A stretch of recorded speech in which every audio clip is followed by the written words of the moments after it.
Tyson Fury contre Deontay Wilder 3. Un combat extraordinaire. Alors je sais, je suis une chaîne de MMA, mais soyons honnêtes, on a su tous apprécier ce combat et on est tous capables d'apprécier la finesse technique d'un finish en pied-point dans d'autres sports que le MMA.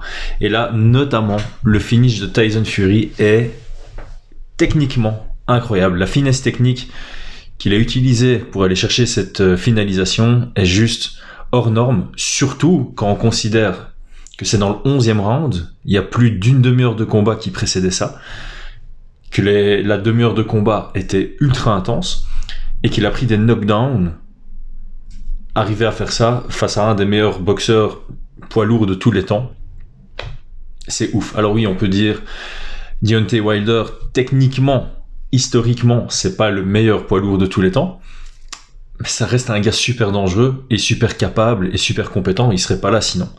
Bref, je vais pas faire une analyse globale ou totale ou précise du combat en entier, parce que finalement la boxe, c'est pas du tout le sport dans lequel je m'y retrouve le mieux. Moi, c'est le MMA, mais encore une fois, il y a une certaine capacité d'appréciation dans les autres sports, surtout que la boxe anglaise, au final, c'est un sport de pied-point où on a très peu d'armes et on a très peu de cibles.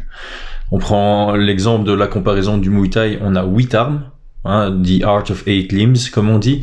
En boxe anglaise, on en a que 2.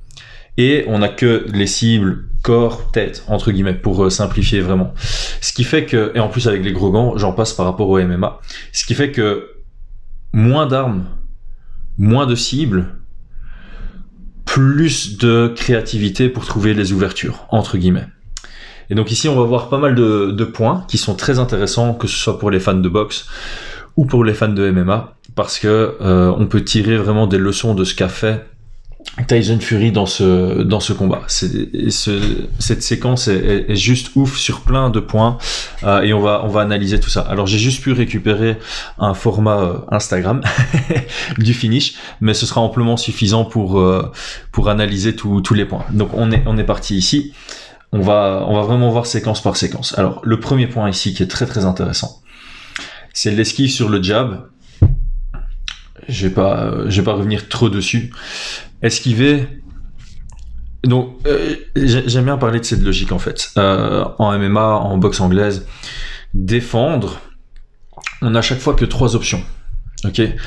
La première option, c'est faire en sorte que la cible ne soit pas dans la direction de l'arme. Donc, en anglaise par exemple, un coup de poing qui va en direction du visage. L'arme, c'est le poing. Le visage, c'est la cible.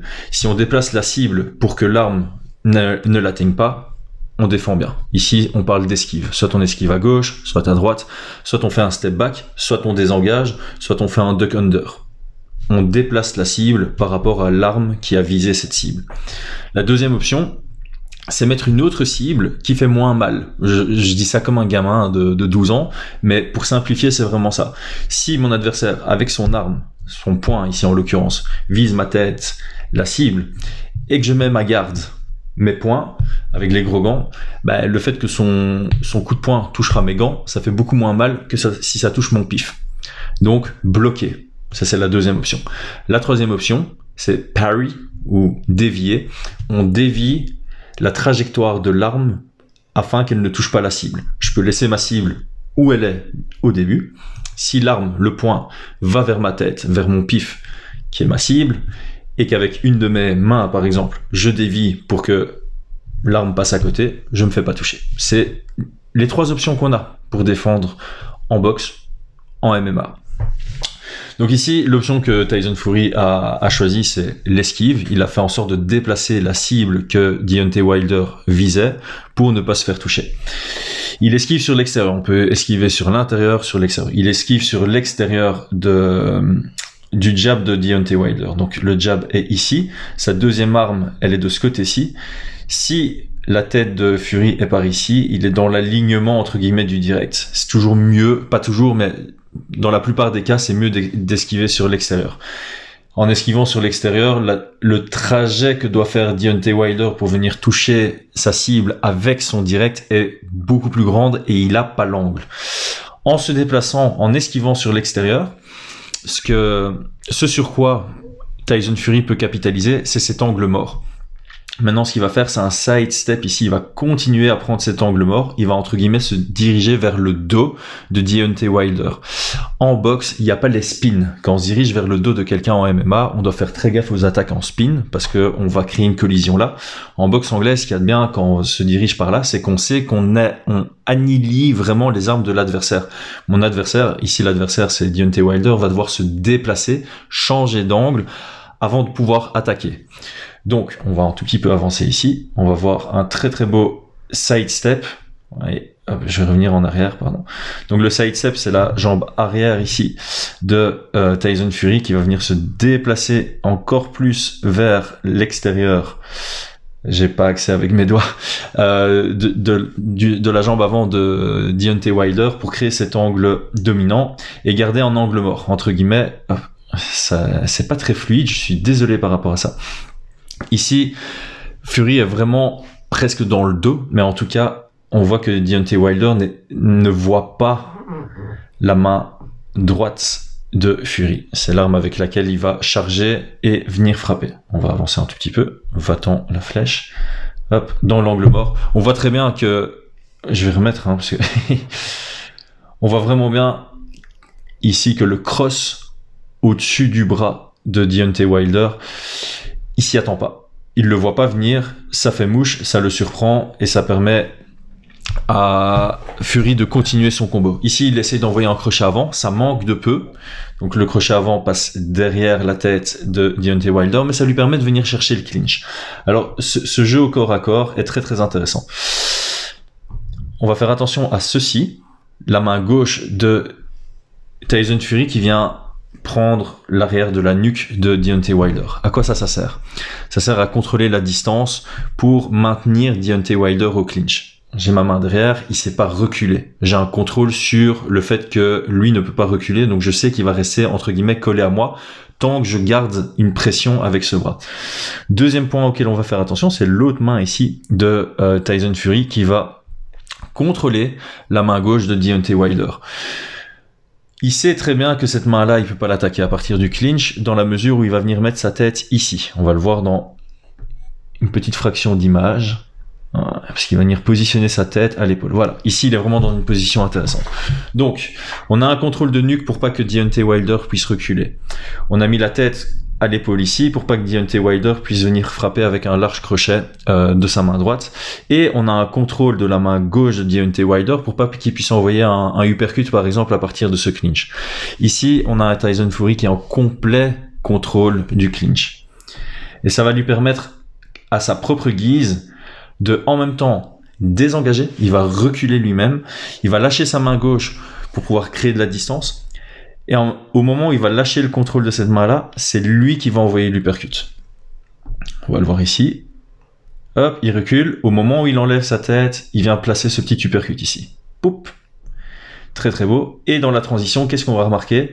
Il a lâché la nuque de Deontay Wilder pour venir contrôler son biceps droit ici. On a un contrôle du biceps. Encore une fois, il contrôle les armes de Deontay Wilder, qui est une quatrième forme de défense que j'ai pas dite au début, parce que c'est différent. Ici, on vient contrôler l'arme pour pas qu'il puisse l'envoyer. C'est encore différent, ça ne fonctionne entre guillemets qu'au clinch. C'est très rare qu'on va voir quelqu'un frapper et qu'on vient attraper son biceps, par exemple, ou sa main.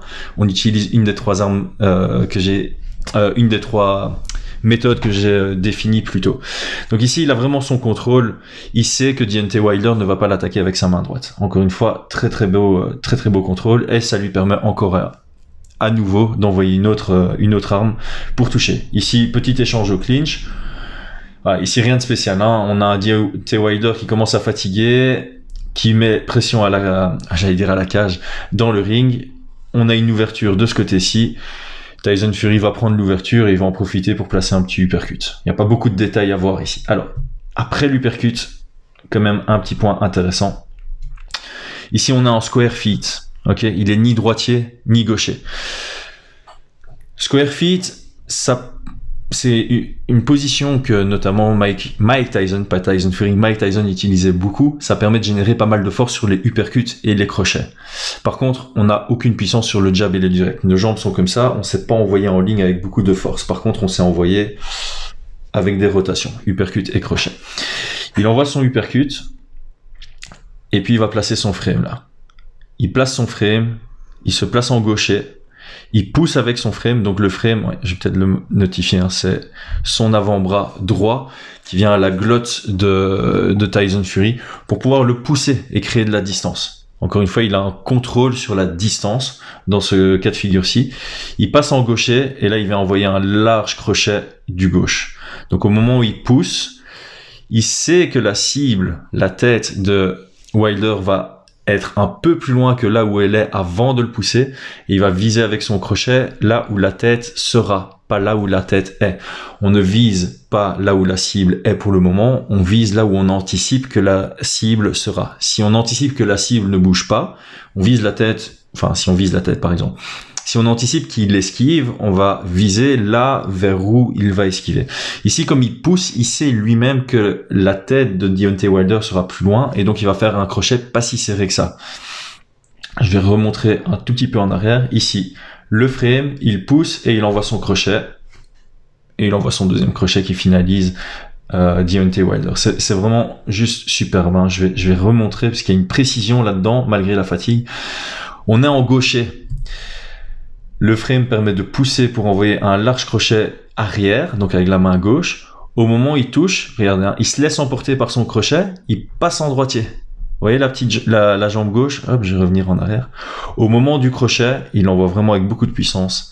Il passe en droitier pour pouvoir générer encore plus de puissance avec son crochet arrière, qui est le droit maintenant, et qui vient finaliser Deontay Wilder. Voilà, une séquence qui est juste absurdement magnifique face à un énorme combattant avec toute la qui s'est installée. On va revoir ça depuis le début sans que je commente parce que honnêtement ça va trop vite.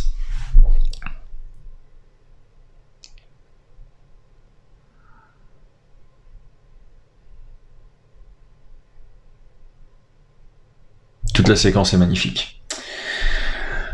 Voilà, c'est tout pour moi. Merci, c'était Chris Gunacht. Si t'as kiffé la vidéo et que t'es pas encore abonné, je t'invite à le faire. Un petit commentaire pour le référencement, un petit like. Et si t'as vraiment adoré, un partage. À très vite.